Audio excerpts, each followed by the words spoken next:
오늘 살펴볼 하느님의 말씀은 사도행전 7장 말씀, 스테판의 설교와 그의 순교에 관한 말씀입니다. 오늘도 사도행전 7장 말씀을 가지고 그 뜻을 풀어나갈 때에 주께서 지혜와 계시의 영을 부어주사 하나님의 뜻과 복음 진리를 밝히 깨닫게 되는 귀한 시간이 되기를 간절히 축복합니다. 축복합니다. 오늘은 사도행전 7장에 나온 평신도 사역자 스테판 집사님이 전한 평신도 설교와 초대교회 최초의 순교자인 스테판의 죽음에 대하여 한번 쭉 살펴보려고 하는데요. 한번 잘 들어보세요.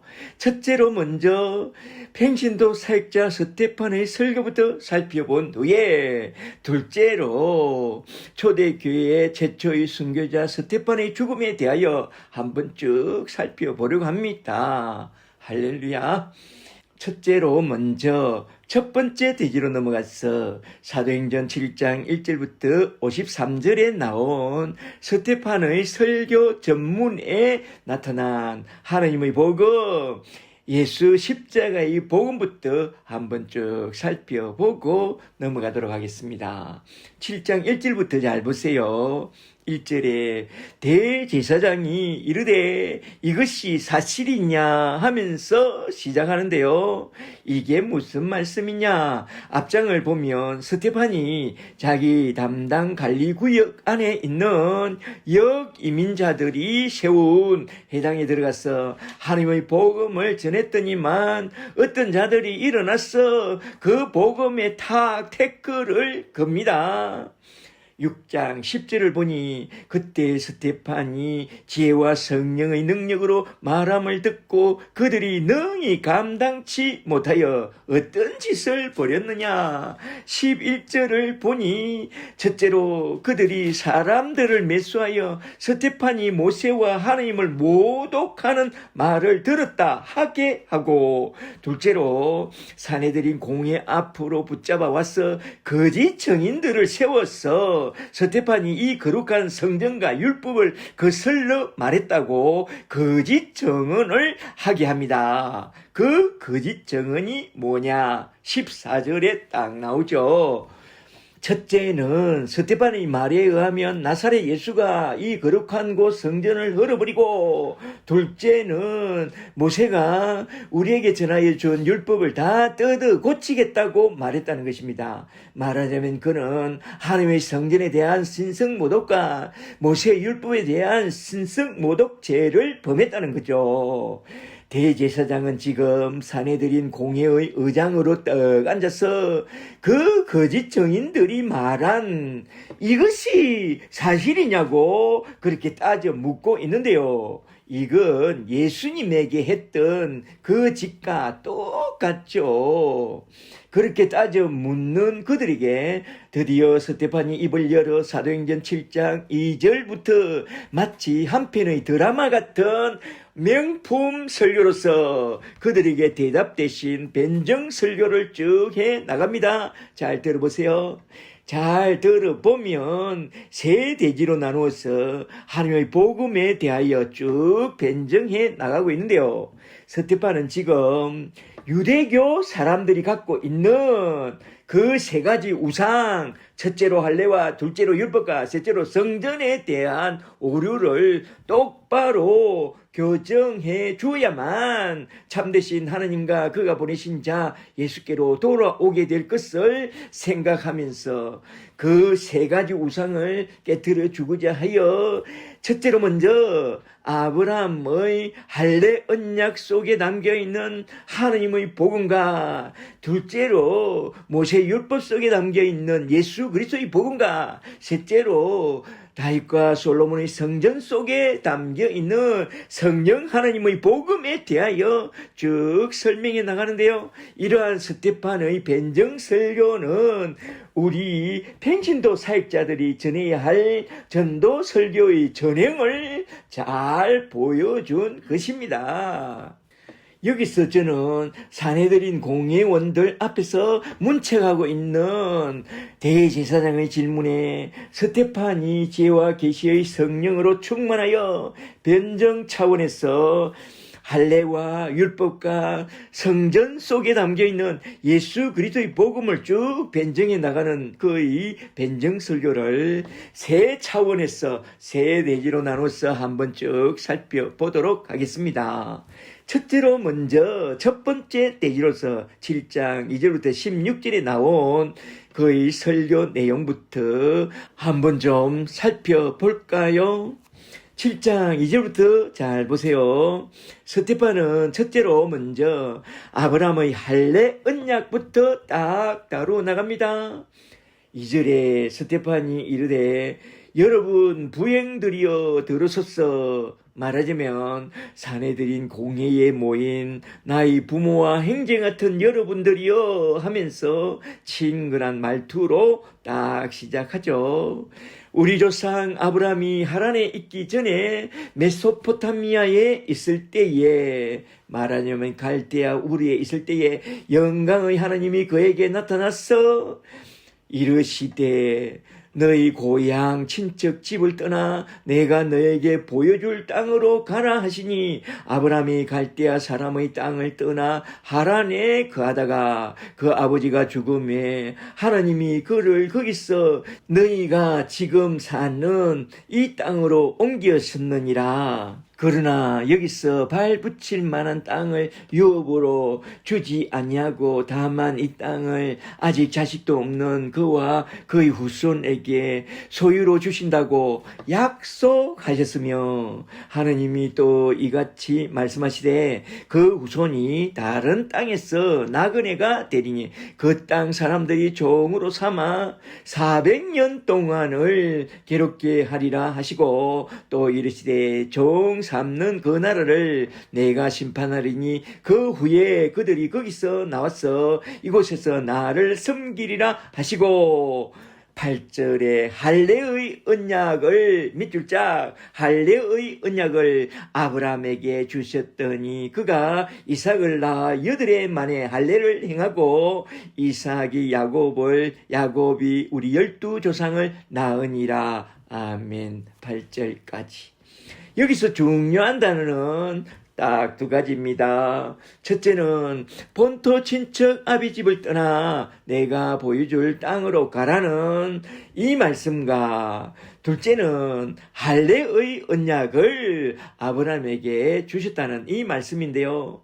스테판은 이러한 두 단어를 통해서 무슨 이야기를 하고 있느냐 한번 잘 들어보세요. 첫째로 그가 하고 싶었던 말은 하나님은 모세의 율법과 솔로몬의 성전을 초월하여 우리 믿음의 조상이 머무는 그곳이라면 언제나 어디에서나 함께 하시는 그런 하나님이라는 것입니다.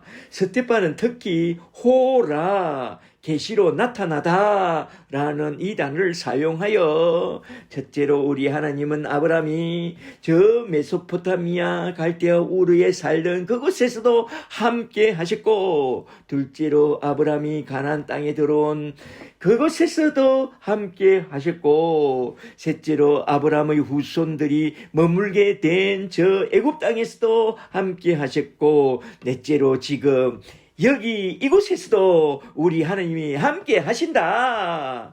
말하자면 우리 하나님은 행통할 때도 함께 하셨고 고난을 받을 때도 함께 하셨고 언제나 어디서나 우리와 함께 하시는 우리 하나님이 우리에게 원하시는 것이 무엇이냐? 딱 하나밖에 없다. 그게 뭐냐?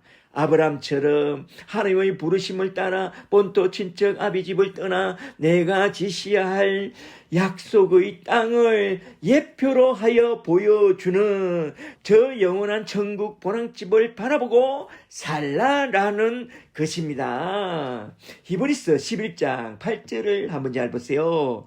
히브리서 11장 8절에 믿음으로 아브라함은 부르심을 받았을 때에 순종하여 장래의 유업으로 받을 땅에 나아갈새 갈 바를 알지 못하고 나아갔으며 믿음으로 그는 약속의 땅에 거류하며 약속을 유업으로 함께 받은 이삭과 및 야곱과 더불어 나그네와 행인으로서 장막에 거하였으니 이는 그가 하나님이 계획하시고 지으실 터가 있는 영원한 도성을 바라봄이라. 말하자면 아브라함은 저 영원한 하늘나라 도성인 새 예루살렘 성을 바라보고 살았다는 것입니다. 할렐루야.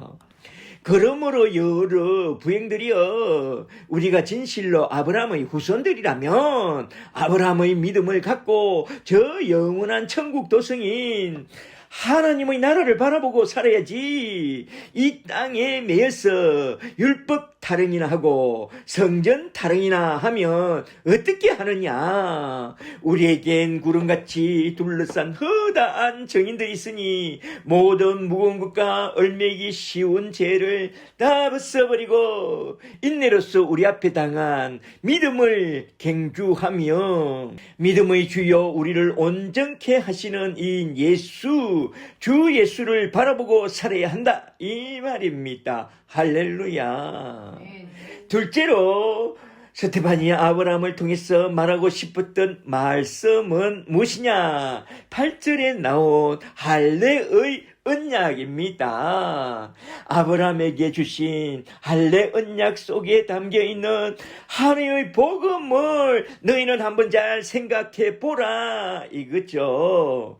창세기 15장을 보면 약속의 땅에 들어온 지 거의 10년이 지나 아브라함의 나이가 85세요. 자식도 없고 이제 살 날도 얼마 남지 않았고, 그러다 보니 상속자를 정해 놓아야 하겠는데 가만히 돌아보니 저 충성스러운 종 다메섹 엘리에셀에게 내가 해준 게 없으니 그를 나의 상속자로 지명하리라고 그렇게 생각하고 있던 바로 그 순간 하나님이 아브라함에게 급히 나타나서 말합니다.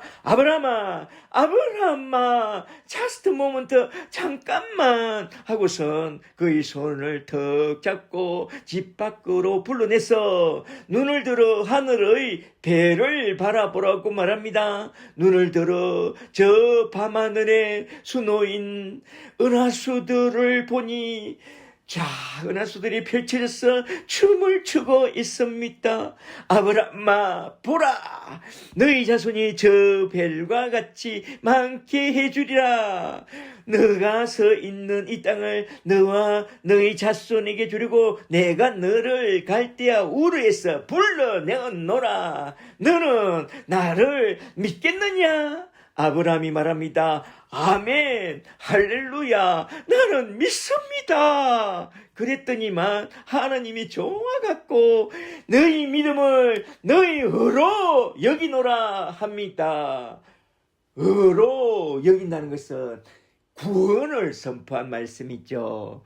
바로 그때 아브라함이 한마디 딱 하죠. 그런데 이걸 어떻게 제가 알겠사옵나이까 합니다. 바로 그때 하나님이 아브라함에게 그 유명한 햇불 언약, 말하자면 쪼갠 고기 사이로 지나가는 햇불 언약을 통해서 그에게 말씀하죠. 창세기 15장 18절을 잘 보세요. 내가 너에게 약속한 이것을 내가 반드시 다 지켜 행하겠노라 하면서 햇불 언약으로 딱 언약해 줍니다. 그런데 문제는 창세기 16장으로 넘어가자마자 아브라함이 그 아내의 말을 듣고 그만 하나님이 약속해 주신 그 말씀을 딱 까먹고 그만 큰 실수를 하고 말았으니 사라의 말을 듣고 하갈을 취하여 아들을 낳았다. 그 이름이 뭐라고? 이스마엘. 그 아들을 낳고 좋아갖고 이스마엘 한 거죠. 그러나 하나님은 자기와 한 약속과 믿음을 저버린 아브라함에게 단단히 화가 났습니다. 그래서 17장으로 넘어가자마자 하나님이 떡 나타나서 뭐라고 했는지 아세요? 17장 1절에 나는 전능한 하나님이라 너는 내 앞에 행하여 완전하라. 이게 무슨 말씀이냐? 야, 이놈아, 무슨 놈의 믿음이 그리 없느냐? 전능하신 나 하나님의 약속을 그리도 믿지 못하고 아내의 말을 듣고 그러면 되겠느냐? 너 안 되겠다. 오늘부터 제대로 믿음을 가지라고. 내가 너에게 할례를 명하노니 소변을 볼 때마다 나의 언약을 기억하라고 너에게 할례를 명하노라. 그리하여 주신 것이 할례의 언약이니 이건 무슨 뜻으로 주신 것이라고요? 믿음이 없는 것에 대한 책망의 표시이다 이겁니다. 그러니까 몸에 새긴 할례의 언약은 전에 언약한 햇불 언약에 대한 인친표로서 햇불 언약을 제대로 딱 기억하라고 주신 그런 기억의 장치로서 주신 것이 할례의 언약이라는 것입니다. 그렇다면 그 햇불 언약, 베리트의 쪼개모의 언약은 무엇이냐? 할례도 쪼개모의 언약이죠. 그 언약은 십자가를 예표하는 언약이요. 할례의 언약은 햇불 언약, 말하자면 십자가의 언약을 기억하라는 장치라는 것입니다. 그리하여 몸에 행한 할례를 볼 때마다 햇불 언약이 예표하는 십자가의 언약을 기억하라. 하나님의 어린 양 예수 그리스도께서 십자가 위에서 자기의 몸을 쪼개어 주심으로써 자기 백성을 저희 죄에서 구원해내신 그 십자가의 언약을 기억하고 날마다 십자가를 붙잡고 살라고 주신 기억의 장치가 바로 할례의 언약이라는 것입니다. 그런데 말입니다. 놀랍게도 아브라함은 그렇게 장치해 놓은 그 할례의 언약과 햇불의 언약이 예표하는 언약의 본체이신 예수님의 십자가를 보고 즐거워했고 기뻐했다고 예수님이 요한복음 8장 56절에서 친히 그렇게 말씀하고 있습니다. 요한복음 8장 56절을 잘 보세요. 요한복음 8장 56절에 너희 조상 아브라함은 나이 때 볼 것을 즐거워하다가 보고 기뻐하였느니라. 아멘. 바로 이것을 생각하면서 스데반은 말합니다. 우리가 아브라함의 자손이라면 할례의 언약을 통하여 아브라함이 보고 즐거워하고 믿고 기뻐한 그 십자가의 언약을 우리도 믿어야 한다. 모형인 할례가 예표하는 본체이신 예수의 십자가를 똑바로 바라보고 예수를 온전히 믿고 예수 십자가 아래서 구원을 받아야 한다고 사내들인 공회원들 앞에서 그렇게 딱 복음을 선포한 것입니다. 할렐루야. 우리가 진실로 할례의 언약이 예표하는 십자가의 언약을 바라보지 못하고 그저 할례의 표시를 가졌다고 그 빈 껍데기만 자랑질하고 다니면 되겠느냐? 진실로 복음 진리의 눈을 떠서 그 빈 껍데기만 붙잡지 말고 그 할례가 예표하는 십자가의 언약을 딱 붙잡아야 한다. 그리하면 너와 내 집이 구원을 얻으리니 영원한 천국을 유업으로 얻게 되리라. 스데반은 지금 그 할례의 언약 속에 담겨 있는 예수 십자가의 복음을 딱 전하고 있는 것입니다.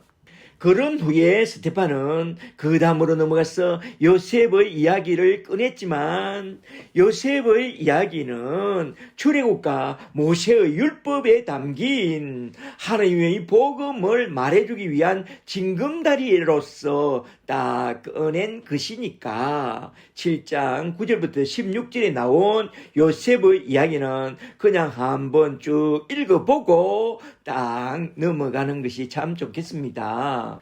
7장 9절부터 잘 보세요. 구절에 여러 조상이 요셉을 시기하여 애굽에 팔았더니 하나님이 그와 함께 계셨어.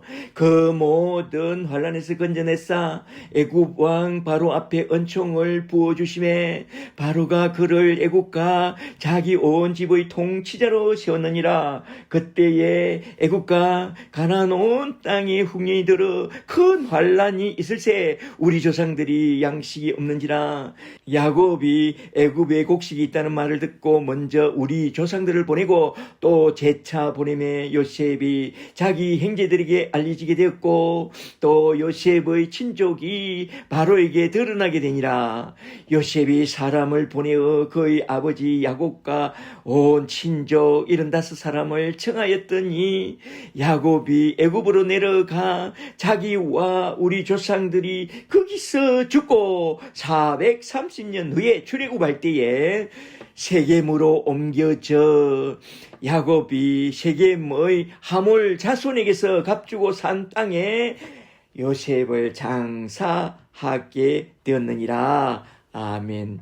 요셉 이야기는 이 정도로 살펴보고 그냥 쭉 넘어갑니다. 둘째로 이제 스데판 설교의 두 번째 대지로 넘어가서 7장 17절부터 43절에 나온 모세 율법에 대하여 스데판이 해석해 나가는 그 설교 속에 담겨 있는 복음을 한번 쭉 살펴보도록 하겠습니다. 여기서 스데판은 모세의 일생을 세 단계로 나누어서 쭉 다루어 나가고 있는데요. 한번 잘 들어보세요. 첫째로 모세는 그의 나이 40이 되어 자기 형제 이스라엘 자손을 돌아보고자 생각했을 그때에 그는 어떻게 되었느냐? 그 결론은 그의 동족들에게 거부당하게 되었다는 것입니다. 7장 25절을 잘 보세요. 7장 25절에 그는 그 형제들이 하나님께서 자기의 손을 통하여 구원해 주시는 것을 깨달으리라고 생각하였으나 그들이 깨닫지 못하였더라. 말하자면 그의 종족들에게 거절당했다 이겁니다. 우리는 늘 모세를 노래하지만 과연 우리가 모세를 제대로 믿고 제대로 따른 그런 사람들이냐? 아니다. 우리 조상들을 잘 생각해보라. 우리 조상들은 모세를 밀어냈고 자꾸 밀어냈습니다. 모세는 그렇게 밀려서 저 미디안 강야로 들어가게 됐다. 그는 어렸을 때에 바로 공주의 아들로 입양되어 애굽의 학술과 무술과 지혜를 다 배워 그 말과 행사가 능하더니 그의 나이 40세에 지천명 하늘의 뜻을 깨닫고 그가 배운 학술과 무술로서 자기 백성을 한번 구원해 보리라고 생각한 그 순간 무에타이가 되어 파바박파 사람을 팍 쳐 죽이는 그런 살인자가 되었고 그 동족들에게 고발당해서 저 강야로 밀려났다. 이는 물론 하나님의 큰 그림 속에 그려낸 것이지만 좌우간 우리 조상들은 모세를 거부하였다. 그렇다면 모세는 또 어떤 사람이었느냐? 그는 이 세상 풍조를 따라 세상의 학술과 무술에 능해야 성공하고 하나님의 큰 일을 하게 된다고 생각했다. 그런데 어찌 되었느냐? 그렇게 해서 생명을 살리는 일을 했느냐? 생명을 살리는 일을 한 게 아니라 사람을 쳐 죽이는 자가 되었다. 그렇다면 우리는 또 어떤 사람이 되었느냐? 생명을 살리는 자들이 되었느냐? 아니면 하나님 아들 예수님을 쳐 죽인 그런 자들이 되었느냐? 잘 생각해보라.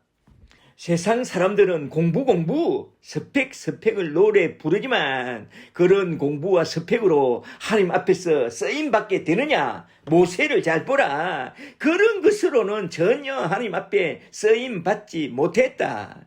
세상 풍조를 따르는 저 성공주의와 기복주의와 번영주의와 세상의 지혜로는 하나님 앞에 절대로 쓰임을 받지 못한다.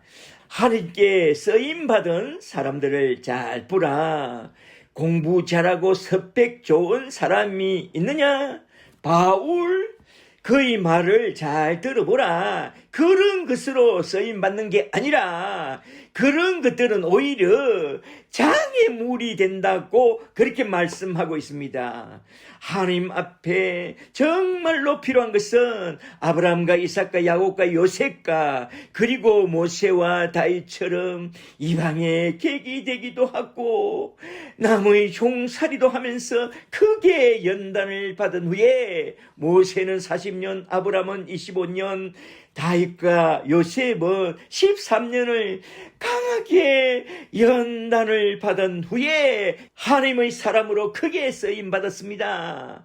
그런 사람은 세상이 능히 감당할 수 없는 그런 믿음으로써 하나님 나라의 큰 일꾼이 된 것입니다. 할렐루야. 여기서 스테판이 하고 싶었던 말씀은 모세처럼 세상의 학술과 무술과 세상의 지혜를 다 배우고 말과 행사에 능하게 된다고 하나님께 쓰임받게 되는 게 아니다. 오직 믿음으로 하나님을 믿고 따르면 그 믿음으로 하느님께 귀하게 쓰임받게 된다고 딱 교훈해 주고 있습니다. 할렐루야. 둘째로 모세는 40부터 80이 될 때까지 광야에서 크게 연단을 받게 되었다는 것입니다. 믿음의 연단을 받게 되었죠. 모세가 광야에서 받게 된 연단과 훈련은 자기를 부인하고 십자가를 지고 가는 그런 훈련이었습니다. 하나님 나라의 일은 세상에서 배운 그런 학문과 스펙으로 되는 게 아닙니다. 애굽의 학술과 무술과 그 지혜와 언어와 행사에 능하게 된다고 되는 게 아닙니다. 하나님 나라의 일은 우리 인간의 힘과 능력으로 되는 게 아니라 오직 하나님의 능력과 성령의 능력으로 된다고 했습니다. 그러므로 우리는 예수님을 믿고 예수님의 이름으로 성령을 받고 성령의 능력을 의지하고 살아야 한다 이 말입니다. 할렐루야. 그리고 여기서 사도행전 7장 35절에 나온 말씀을 한번 잘 보세요. 여기에 참으로 놀라운 복음 말씀이 나오는데요. 사도행전 7장 35절에 그들의 말이 누가 너를 관리와 재판장으로 세웠느냐 하며 그들이 거절했던 그 모세를 하나님이 가시나무 떨기 가운데서 보이던 그 손으로 이스라엘의 관리와 속량하는 자로서 밑줄 자 속량하는 자로서 보내셨도다. 아멘.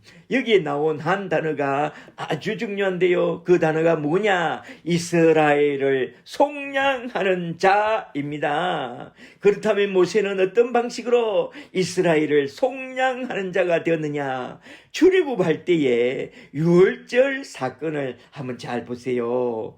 유월절 날에 어린 양의 피를 문설주와 임방에 뿌림으로써 패스오버 죽음의 사자가 넘어가게 될 것을 선포함으로써 모세는 이스라엘의 구속자와 속량하는 자가 된 것입니다.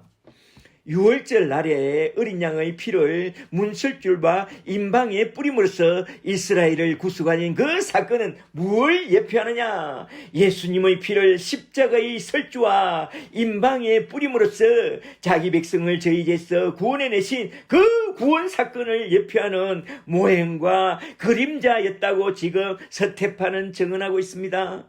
그러므로 모세를 통하여 보여준 유월절 어린 양을 통하여 하나님의 어린 양 예수 그리스도의 십자가를 바라보고 예수를 딱 믿으라 이겁니다. 이렇게 스테판은 구약 성경 말씀을 가지고 그 뜻을 풀어 맹쾌하게 하나님의 복음 진리 예수 그리스도의 복음 진리를 쭉 증언해 나가면서 듣는 이들에게 분명하게 말합니다. 우리는 모두 다 눈이 확 열려서 성경을 볼 때마다 성경의 모든 말씀이 예수 그리스도와 십자가의 복음을 보여주고 있음을 똑바로 알고 예수를 똑바로 믿어야 한다고 그렇게 복음을 선포하고 있습니다. 그리고 셋째로 모세는 자기 백성들을 시내산 앞으로 인도한 후에 시내산 위에서 율법을 받아 전달해 준 그 사건 속에 담겨 있는 복음을 딱 설명하고 있는 그 내용을 쭉 살펴보도록 하겠습니다. 사도행전 7장 37절부터 세 번째로 나온 말씀을 잘 보세요. 37절에 이스라엘 자손에 대하여 하나님이 너희 형제 가운데서 나와 같은 그 선지자를 세우리라고 하던 자가 곧 이 모세라. 시내산에서 말씀하시던 그 전사와 우리 조상들과 함께 광야 교회에 있었고 또 살아있는 하나님의 말씀을 받아 십계명을 받아 우리에게 전해주던 자가 바로 이 사람 모세니라. 아멘. 스테판은 모세가 80세에 하나님의 부르심을 받아 그의 인생 제3막을 시작하는 서두에서 딱 언급하고 있는 그 말씀이 무엇이냐? 그 선지자입니다. 7장 37절을 잘 보세요. 나와 같은 그 선지자를 세우리라 하던 자가 이 모세라는 이 말씀을 딱 내세워서 모세의 사명은 자기 백성 이스라엘을 저 애굽 땅에서 인도하여 약속의 땅으로 인도하는 그것보다 더 중요했던 것은 자기 백성을 그 선지자 곧 예수 그리스도께로 인도하는 그게 그의 참된 핵심적인 사명이었다고 스테판은 딱 증언하고 있습니다. 스테판이 말해주고 싶었던 핵심 메시지가 바로 이 복음이라는 것입니다. 그 선지자 예수 그리스도를 바라보고 예수를 주로 믿으라 라는 것입니다. 그리고 38절부터 나온 이 말씀을 잘 보세요. 모세는 그 선지자이신 예수 그리스도를 전해주고 싶었지만 이스라엘 자손들은 어떻게 했느냐? 모세가 전해준 그 그리스도에게 복종하지 않고 도리어 광야 교회 안에다가 금송아지를 떡 세워놓고 이게 우리를 인도한 그리스도라고 하면서 그 금송아지 앞에서 먹고 마시고 뛰노는 그런 악한 죄를 범했다고 딱 고발하고 있습니다. 시내산 위에서 하나님이 주신 십계명과 율법을 가지고 내려오기도 전에 이게 뭐냐 이겁니다. 그리하여 십계명이 그들에게 전해졌을 때에 그때야 비로소 그들은 무엇이 죄인지 딱 깨닫게 되었으니 모세를 통하여 주신 하나님의 율법이란 그것을 지켜서 구원을 받으라고 주신 그런 것이 아니라 그 율법을 통해서 우리 죄를 깨닫고 정죄를 받은 후에 참된 구원의 길로 내어주신 그 선지자에게 나아가서 제사함을 받으라고 주신 그것이 모세의 율법이라는 것입니다. 이에 대하여 율법의 대가였던 사도 바울은 로마서 3장 20절에서 이 율법에 대하여 이렇게 딱 말씀합니다. 로마서 3장 20절에 그러므로 율법의 행위로 그 앞에 어렵다 하심을 얻을 육체가 없나니 구원받을 육체가 없나니 율법으로는 죄를 깨달음이니라. 그리고 갈라디아서 3장 24절에서 사도 바울은 분명하게 말하죠. 갈라디아서 3장 24절에 이같이 율법은 우리를 그리스도께로 인도하는 몽학 선생이 되어 우리로 예수를 믿음으로 말미암아 의롭게 함을 얻게 하는 장치로 주셨도다. 이렇게 모세를 통하여 주신 하나님의 율법은 구원의 길로 내어주신 게 아니라 우리의 죄를 깨닫게 하는 장치로 주셨고 또한 자기 백성을 저희 죄에서 구원하러 내려오신 주 예수 그리스도께 인도하는 몽학 선생으로서 율법을 주시다는 것을 스테판은 이렇게 강력하게 선포하고 있습니다. 그러므로 우리는 모세의 율법을 받은 후에 자기가 율법 몇 개 지켰다고 자랑질하고 돌아다니라고 준 게 아니요. 또한 율법의 행위로 자신을 포장하고 다니라고 준 게 아니라 율법 중에 단 하나라도 걸리면 너는 죄인이라 죄인은 심판받고 지옥에 떨어질 수밖에 없다는 것을 잘 알라고 주셨고 또한 하느님이 그 모든 죄의 해결자로 주신 그 선지자를 딱 붙잡아야 한다는 몽학선생으로 주셨다는 것입니다. 그 선지자로 오신 그가 누구냐? 모세가 오시리라고 예언한 그 선지자는 바로 하나님 아들 예수 그리스도시다. 예수 그리스도를 딱 붙잡아야만 영생의 나라로 들어가는 길이 딱 열린다 이겁니다. 그래서 스데반은 하나님이 모세에게 율법을 주신 그 사건을 다루기 전에 먼저 이렇게 모세가 오시리라고 하신 그 선지자부터 딱 언급한 것입니다. 이렇게 스데반의 논리가 참 놀랍지 않나요? 정말로 놀라워요.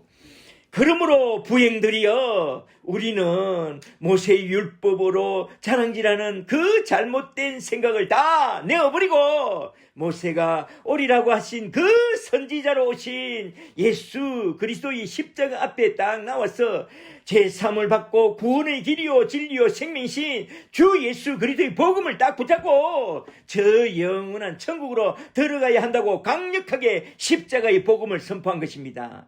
말하자면 그놈의 율법의 말리지를 쌓아서 이 세상 복이나 좀 더 구하는 그런 순 엉터리 신자가 되지 말고 율법이 우리를 정죄한 후에 우리를 구원으로 인도하는 그 선지자로 오신 주 예수 그리스도와 십자가를 딱 붙잡고 영원한 구원의 복을 구하는 그런 사람이 되라고 딱 선포한 것입니다. 저와 여러분은 스데반이 모세의 율법을 통해서 선포한 그 복음, 예수 십자가의 복음을 딱 붙잡고 십자가의 복음과 함께 내려주시는 성령을 딱 받고 저 영원한 구원의 나라로 다 들어가는 그런 예수의 사람들이 다 되시기를 주의 이름으로 간절히 축복합니다. 축복합니다. 네. 이렇게 모세를 통하여 주신 하나님의 율법에 대한 의미는 이 정도로 살펴보고 그 다음으로 쭉 넘어가겠습니다. 이제 셋째로 스데반 설교의 세 번째 대지로 나온 말씀 7장 44절부터 50절에 나온 다윗과 솔로몬의 성전에 관한 말씀을 한번 쭉 살펴보도록 하겠습니다. 7장 44절부터 잘 보세요. 여기서 스데반은 모세의 율법을 이어 이제 예수님이 성전을 하려고 했다는 그들의 잘못된 거짓 증언에 대하여 분명하고 단호한 어조로 언급했던 우리 주님의 말씀으로서 딱 변정해 나갑니다. 44절에 강야에서 우리 조상들에게 증거의 장막이 있었으니 말하자면 정극계가 놓여 있다고 해서 정거의 장막이라고 했죠. 이것은 모세에게 말씀하신 이가 맹하사 그가 본 그 양식대로 만들게 하신 것이라. 우리 조상들이 그것을 받아 하나님이 그들 앞에서 쫓아내신 이방인의 땅을 점령할 때에 여호수아가 함께 가지고 들어가서 다윗 때까지 이르니라. 다윗이 하나님 앞에서 은혜를 받아 야고보의 집을 위하여 하나님의 처소 성전을 준비하게 하여 달라고 하더니 그의 아들 솔로몬이 그를 위하여 그 집을 성전을 지었느니라. 아멘. 그리고 48절을 좀 더 보세요. 48절에 그러나 지극히 높으신 이는 손으로 지은 곳에 계시지 아니하시나니 말하자면 하나님은 솔로몬이 지은 그런 성전에는 계시지 않는다 이거죠. 선지자가 말한 바 주께서 이르시되 하늘은 나의 보좌요 땅은 나의 발등상이니 너희가 나를 위하여 무슨 집을 짓겠으며 나의 안식할 처소가 땅에 어디 있겠느냐. 이 모든 것은 다 이 땅은 내 손으로 지은 것이 아니냐. 이 말씀은 이사야서 66장 1절에서 가져온 말씀이라고 성경 각주에서 그렇게 말씀하고 있습니다만은 이 말씀은 사실은 솔로몬이 성전을 다 지어놓고 한 말이죠. 스테판은 이사야서 66장 1절 말씀을 가지고 와서 다윗과 솔로몬의 성전에 대하여 이렇게 말합니다. 너희가 나를 위하여 무슨 집을 짓는다고? 그런 집에 내가 들어가서 살 수 있겠느냐? 잘 생각해 보라. 너희가 개미나 벌을 좀 보호해 줬다고 그 개미 대장이 와서 그들의 개미 집에 들어와서 함께 살자고 한다면 너희가 그 작은 개미 집에 들어가서 살 수 있겠느냐? 하나님도 그렇다. 우리 인간들이 만들어 놓은 그런 코딱지 같은 성전에 어떻게 하나님이 들어가서 살 수 있겠느냐? 하늘이라도 감히 크신 우리 하나님을 용납하지 못하겠거늘 어떻게 인간이 만들어 놓은 그런 개떡만한 성전에 들어가서 살 수 있겠느냐? 너희가 그렇게도 하나님에 대한 지식이 없느냐? 성전 하나 지어놓고 성전 그러지 말라. 그건 너희들을 위한 것이지 하나님을 위한 것이냐 이 말입니다. 서태반이 설교를 했던 말입니다. 모세의 율법을 비판하고 이 성전을 헐라 했구만 뭐 이런 소리 하는데 성전 그러지 마라 이 자식들아 이렇게 이야기한 거죠. 하나님이 그할 집은 잘 들어 인간들의 손으로 지은 저 돌담 집이 아니라 인간의 손으로 짓지 않고 예수님이 친히 지으신 영원한 집이 있으니 그 집은 뭐냐? 바로 하나님의 성령이 실제로 거하시는 신자의 몸이 하나님의 참된 성전이요 성령의 전이라고 했습니다. 우리 주님이 말씀하신 그것을 가지고 무슨 신성모독이니 성전을 헐라고 했다느니 그렇게 말하지 말라 이겁니다.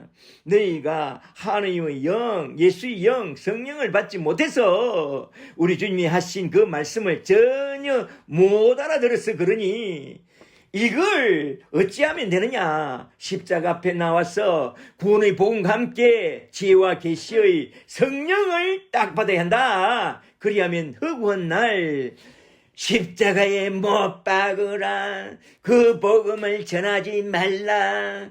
복음 전하는 자들을 쳐 죽여야 한다고 하는 그런 막말을 하지 않게 된다고 하면서 스테반은 너희가 다 회개하고 우리 주께 돌아와서 예수 십자가의 복음과 함께 성령부터 딱 받으라고 이렇게 복음을 딱 전한 것입니다. 이렇게 해서 스테반은 다윗과 솔로몬의 성전 이야기를 끝으로 해서 아브라함의 할례와 모세의 율법과 다윗과 솔로몬의 성전 속에 담겨 있는 우리 하나님의 복음 진리를 하나하나 풀어가면서 말합니다.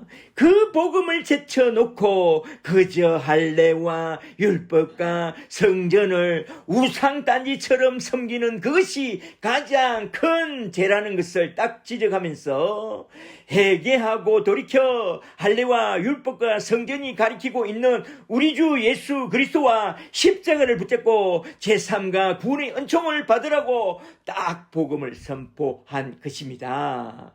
그러면서 스테판은 끝으로 7장 51절로 넘어가서 새 돼지의 결론을 이렇게 딱 내리는데요. 잘 보세요. 51절에 목이 곱고 마음과 귀의 할례를 받지 못한 사람들아, 말하자면 마음과 귀의 할례부터 받으라 이거죠.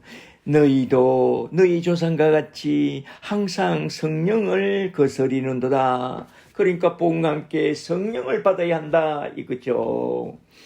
너희 조상들이 선지자들 중의 누구를 박해하지 아니하였느냐?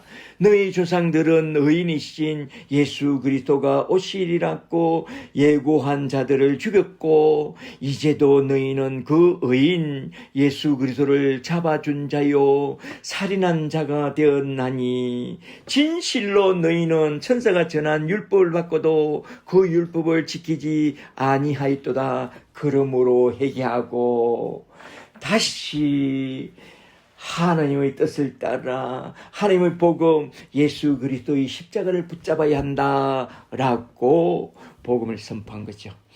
말하자면 마음과 귀의 할례를 받지 못한 자는 오만과 편견과 독선에 빠져 목이 곧은 자가 되어 복음과 성령을 딱 거부하게 되나니 너희는 복음과 함께 성령을 딱 받고 그 마음과 귀의 할례를 받음으로 말미암아 성령을 거스르는 자가 되지 말고 주 예수 그리스도와 십자가의 복음을 그냥 딱 받아들이라고 하면서 스데반은 강력하게 복음을 제시하고 회개를 강력하게 촉구한 것입니다.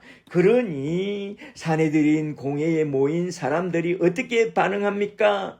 장차 예수를 믿고 따르게 될 저 사울이라고 하는 청년 바울을 비롯해서 대다수가 이를 갈고 눈을 부라리고 꼬나 보았다고 54절에서 딱 말씀하고 있습니다.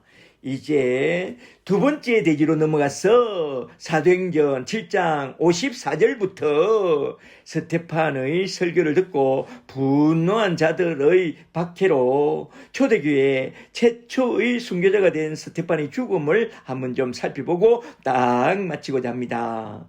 먼저 7장 54절부터 잘 보세요.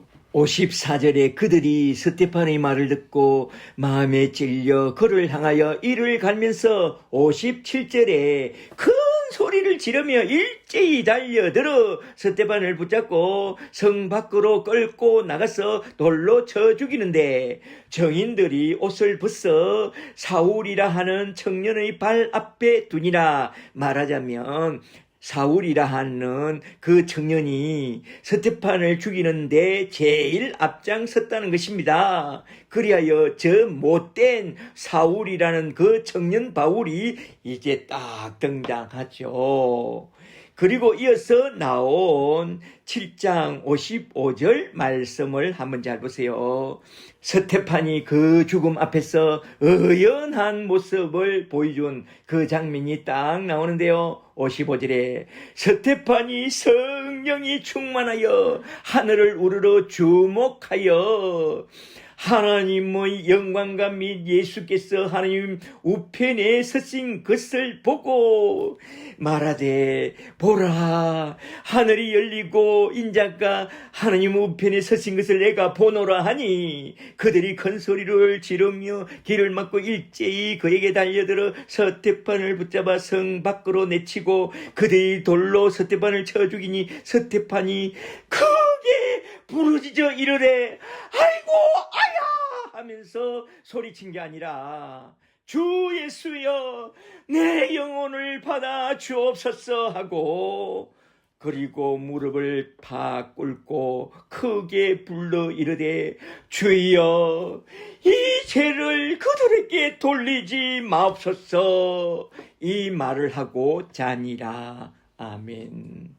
여기서 스데반이 딱 두 마디 남기고 고요히 잠이 들었다고 하는 이 장면을 다시 잘 보세요. 59절에 그들이 돌로 스데반을 쳐 죽이니 스데반이 크게 부르짖어 이르되 첫째로 주 예수여 내 영혼을 받아 주옵소서 하고 또 무릎을 꿇고 크게 불러 이르되 둘째로 주여 이 죄를 그들에게 돌리지 마옵소서 하고 곧 자니라. 여기에 나온 중요한 단어는 잔다라는 이 말인데요. 잔다는 이 말이 가장 극적이고 가장 의미심장한 말인데요. 고된 하루 일을 다 마치고 이불을 딱 덮고 누워 푹 잔다면 너무나 또 편안하죠. 참 좋죠. 신자의 죽음은 이같이 고된 인생길을 다 마치고 이불을 다 듣고 누워서 푹 자는 것과 같습니다. 그래서 계시록 14장 13절에서 이렇게 말씀했죠. 계시록 14장 13절에 주 안에서 죽는 자는 복되도다. 모든 수고를 다 그치고 편히 쉬게 되리라. 아멘. 이게 바로 참된 우리 신자의 안식이죠. 신구약 성경 중에 죽는 장면을 가장 성스럽게 묘사한 장면은 아마도 스테판의 죽음일 것입니다. 왜 그의 죽음을 이렇게 자세히 묘사하고 있을까요? 이건 너무나 또 복된 그런 죽음이기에 그렇게 자세히 묘사한 것이죠. 예수님 다음으로 너무나도 젊은 나이에 죽음을 맞이한 스테판의 죽음 앞에서 아무도 이렇게 말한 사람은 없죠.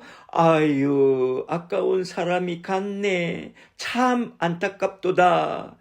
그렇게 말하지 않고 오히려 모든 제자들이 그 죽음 앞에서 큰 도전을 받고 흩어져서 죽음을 각오하고 복음을 전했다고 해요. 이렇게 스테판은 살아생전에 행한 일보다 그의 죽음으로써 더 많은 일들을 이루었다고 딱 말합니다. 특히 그가 죽음 앞에서 드린 그 기도의 능력으로 그를 크게 핍박했던 사울을 바울로 변화시켰다는 것은 어느 누가 부인할 수 있을까요? 그는 죽음으로써 실로 엄청난 일을 이루어낸 것입니다. 주님은 복음에 더 큰 진보를 이루게 하시려고 그의 죽음을 순교의 제물로 삼은 것 같습니다. 그런 죽음이라면 저도 스테판처럼 순교의 제물로 우리 주님께 다 드리고 떠나고 싶습니다. 할렐루야. 아멘. 죽음을 한번 잘 생각해 보세요. 죽음 저편에 있는 저 영광스러운 하늘나라 천국의 영광을 안다면 바울처럼 삼청천에 올라가서 그 영광스러운 하늘나라 천국을 한번 보게 된 사람이라면 또 요한처럼 저 신천 신지 새 예루살렘 성과 천국에 계신 삼일째 하나님의 영광을 한번 보게 된 사람이라면 스테판처럼 순교자로 속히 죽어 이 장막집을 떠나서 우리 주님이 계신 저 영원한 하늘나라로 얼른 돌아가고 싶지 않을까요? 저는 얼른 죽어 속히 우리 주님 품으로 돌아가고 싶습니다. 스테판처럼 젊었을 때 죽어서 내 생각에 못다한 일이 좀 남아있다 손 치더라도 저는 얼른 속히 죽어 주님 품으로 돌아가고 싶습니다. 얼른 속히 죽어 한숨 푹 자고 깨는 날 저 영원한 천국의 그 영광스러운 빛 가운데서 나는 다시 깨어나게 되리라. 할렐루야. 네. 이것이 우리 신자들의 꿈 아닙니까? 우리 그리스도인의 죽음은 마침표가 아니라 쉼표요. 저 영원한 나라에서 새로운 시작을 고지하는 표입니다. 그러므로 죽을 병이 좀 들었다고 살려달라고 그러지 마세요. 아름답게 그냥 잘 마무리하고 가세요. 저는 이 세상에서 가장 구차하게 기도한 것을 가지고 가장 큰 응답을 받았다고 자랑질했던 한 사람을 아나니 그가 누구냐? 히스기야 왕이죠. 그런 기도는 너무나도 구질구질한 기도입니다. 15년만 더 살려달라고요? 진실로 천국을 사모하는 자가 그런 기도를 한다는 것은 아주 수치스러운 기도입니다. 그런 기도는 천국을 부인하고 땅에 속한 것을 사랑하겠다는 그런 기도이죠. 진실로 천국을 사모하고 사는 그런 진실한 그리스도인은 히브리서 11장 35절에서 하신 말씀처럼 이런 믿음을 가지고 죽음을 딱 맞이해야 합니다. 히브리서 11장 35절에 어떤 이들은 더 좋은 부활을 얻고자 하여 심한 고문을 받되 구차히 풀려나 살기를 원치 아니하였도다. 아멘. 예수 십자가 이름으로 죽는 것을 더 축복으로 여겼다 이 말입니다. 죽음 앞에서 벌벌 떠는 자가 아니라 죽음 앞에서 당당한 마침표를 찍는 그런 자가 되라. 그래서 저는 고린도서 5장 8절에서 고백한 바울 사도의 이 고백이 참 좋습니다. 고린도 후서 5장 8절에 우리가 담대하여 원하는 바는 차라리 몸을 떠나 우리 주와 함께 있는 그것이라.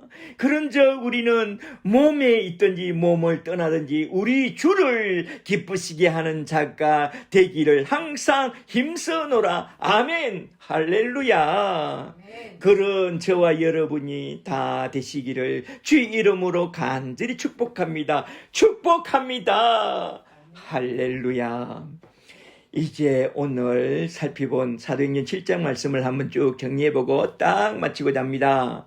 첫째 대지에서 무을 살펴봤죠. 팽신도 사역자 스테반의 명품 설교를 한번 쭉 살펴봤죠. 첫째로 아브라함의 할례에 담긴 예수 그리스도의 복음과, 둘째로 모세 율법에 담긴 예수 그리스도의 복음과, 셋째로 다윗과 솔로몬의 성전에 담긴 성령 하나님의 복음에 대하여 선포한 스테반의 명품 설교를 잘 기억하시고, 오늘도 내일도 성경을 볼 때마다 스테반처럼 복음의 눈이 딱 열려서 늘 그리스도의 귀한 법을 보고 어디서 무엇을 하든지 당당하게 예수 그리스도의 복음을 전하다가 돌아가는 그런 예수의 증인과 복된 순교자들이 다 되시기를 주 이름으로 간절히 축복합니다. 아멘. 둘째 대지에서 우리는 초대교회에서 최초의 순교자 스테반의 죽음을 통하여 그리스도인의 죽음과 영원한 천국 본향집에 대하여 한번 좀 생각해 봤는데요. 우리 그리스도인은 지금 당면한 죽음 앞에서 어떤 자세를 취해야 옳으냐.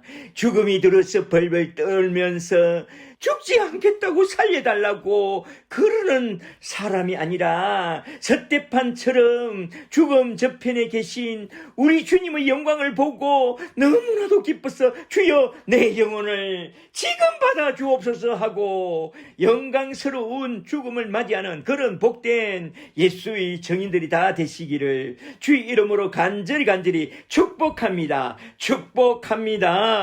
아멘. 할렐루야. 아멘.